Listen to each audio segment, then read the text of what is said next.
आगे कहते हैं गोस्वामी जी, भरत का समूचा अस्तित्व प्रकाश से जगमगा रहा है। सिर्फ जीभ से ही भगवान का नाम नहीं जप रहे हैं, तप के द्वारा अपने शरीर को भी कस रहे हैं।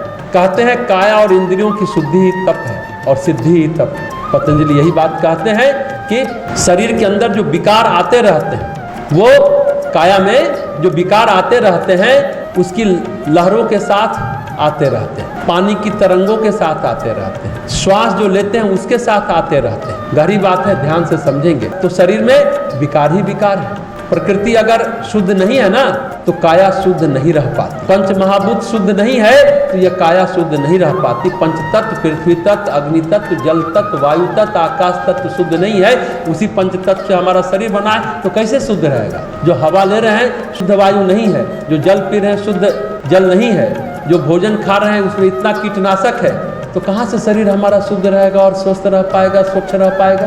तो कहते हैं कि पंच महाभूत ही शुद्ध नहीं है तो शरीर कैसे शुद्ध रहेगा? हम लोग सोचते हैं क्या है कि 1 दिन का उपवास कर लेते हैं, 2 दिन का उपवास कर लेते हैं, 9 दिन का उपवास कर रहे हैं, कुछ लोग 40 दिन का उपवास भी करते हैं। 2 दिन, 9 दिन, 40 दिन जो भी करते हैं, लेकिन फिर भी शरीर शुद्ध नहीं होता क्योंकि प्रदूषण बहुत ज्यादा है। पर भरत जी का उपवास जो वो कर रहे हैं, जो तप कर रहे हैं, उसे अपने शरीर को भी कस रहे हैं और घर में ही रहकर कस रहे हैं। कोई पहाड़ पर या वन के कंदराओं में नहीं बैठे हैं, नंदी ग्राम में रहकर ही तप कर रहे हैं। अच्छा ये बताइए, कसा कौन जाता है? किस चीज को हम लोग कसते हैं? बोलते भी हैं सोना कसौटी पर कसते हैं, ये कहते हैं ना कसौटी पर कसो।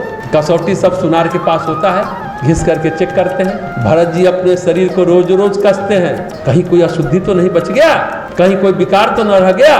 श्वास में भी जो चीजें विकार वाला है वो न घुसे, खाद्य पदार्थ में भी वो चीजें न घुले, बड़े सजग हैं। तो भरत का सिर्फ चित्त ही प्रकाशित नहीं है, शरीर भी प्रकाशित हो चुका है। सिर्फ रोम पुलकित नहीं है, खाली आंखें छलक नहीं रही हैं, भरत के जो रोम रोम में राम बसे हैं, कोशिका कोशिका ये राम ध्वनित वहां से हो रहे हैं।